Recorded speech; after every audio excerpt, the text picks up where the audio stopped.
In today's tutorial, I'm going to show you how to change the default image background fill color on the GIMP application.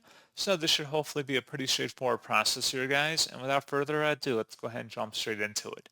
So all you have to do is select the Edit tab up at the top and then go down and select Preferences.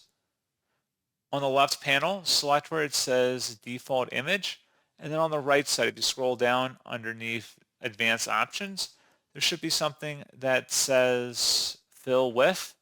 You can click on that drop down here and you can fill it in with a foreground color, a middle gray, white, transparent, or a pattern view.